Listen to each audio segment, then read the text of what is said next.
The book of the prophet Ezekiel.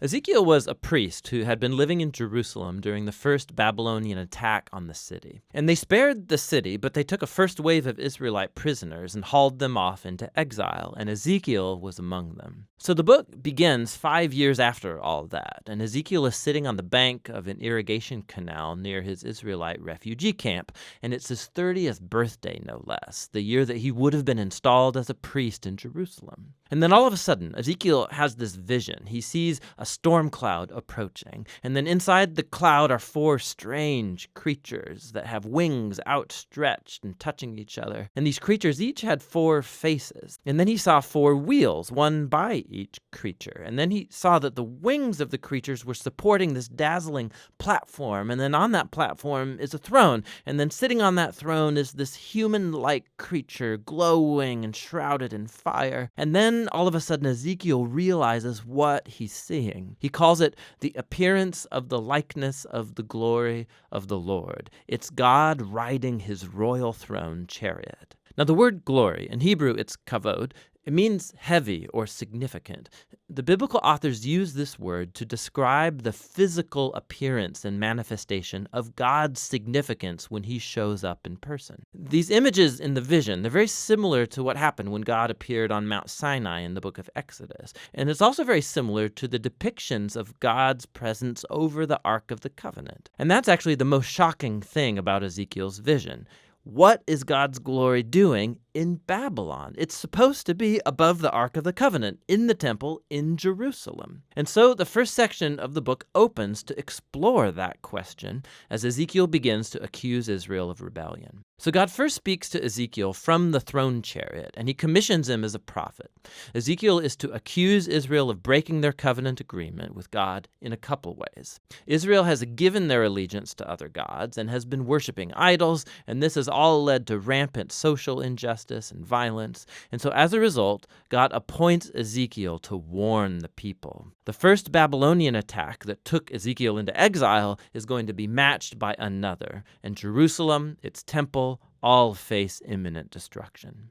So Ezekiel uses words and more to get his message across. He also performs sign acts. These were a form of street theater. Ezekiel would go out in public and start behaving in these really bizarre ways that were like parables of his prophetic message. So he was supposed to build a tiny model of Jerusalem and then stage an attack on it. Or he was to shave off all of his hair and then chop it up with a sword. Or the most extreme, he was to play the role of the scapegoat on the Day of Atonement. And he would lay on his side for over a year, eating food cooked over poop, as a sign of the nasty food that people will have to eat during the siege of Jerusalem. And perhaps the most disheartening thing of all is the bad news God gave Ezekiel that no one was going to listen to him. Israel would reject him because of their rebellious and hard heart.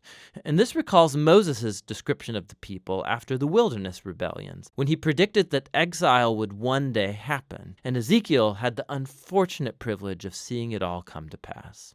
And so a dismayed Ezekiel, he begins to perform his task. And after about a year, he has another vision. This one is about the temple. He goes on this virtual tour of the temple, and he sees what's happening there in his absence, and it is not good. In the outer courtyard in front of the temple, he sees this large idol statue. And then he sees the elders of Israel worshiping other gods, both outside and inside the temple. And then he sees the women of Israel. They're worshiping a Babylonian god named Tammuz. And the vision ends with God's glorious throne chariot moving up and away from the temple. It's leaving, going east, headed towards Babylon. And so in chapter 11, we come to see why and how God's glory appeared to Ezekiel there in Babylon. Israel's idolatry and their covenant violations, it's become so blatant and offensive that God has left his temple. They've driven him away, and he consigns it to destruction. But God hasn't abandoned his people. Rather, he goes into exile with them.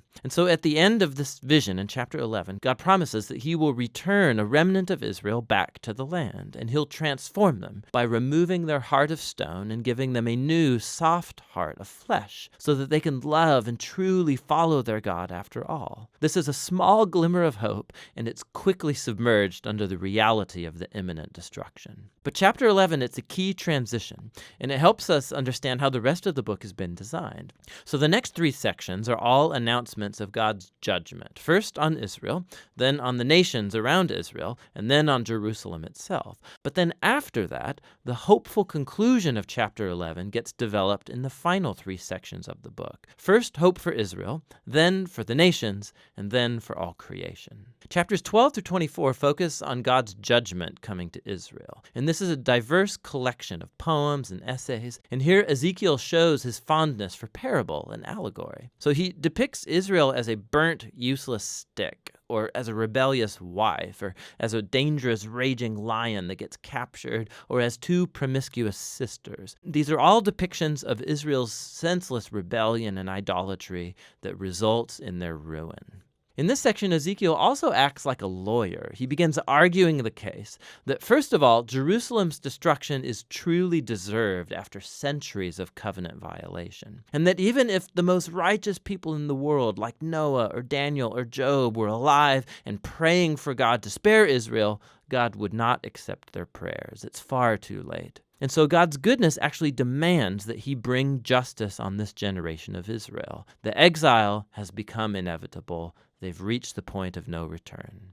Following this, Ezekiel focuses first on the nations immediately around Israel, and then on the 2 most powerful states in the region, Egypt and then Tyre. Israel has allied with these nations and adopted their gods and their idols, and so God accuses the kings of Tyre and Egypt for arrogantly viewing themselves as gods who get to define right and wrong on their own terms. And God holds these kings accountable for their pride, and he announces that he will use Babylon to bring them down. They will face God's justice along with everybody else. Following these really intense sections is a short story in chapter 33. Ezekiel's met by a refugee who's just arrived from Jerusalem, and he gives him the report that Babylon has attacked the city of Jerusalem, that the city has fallen, and the temple is destroyed.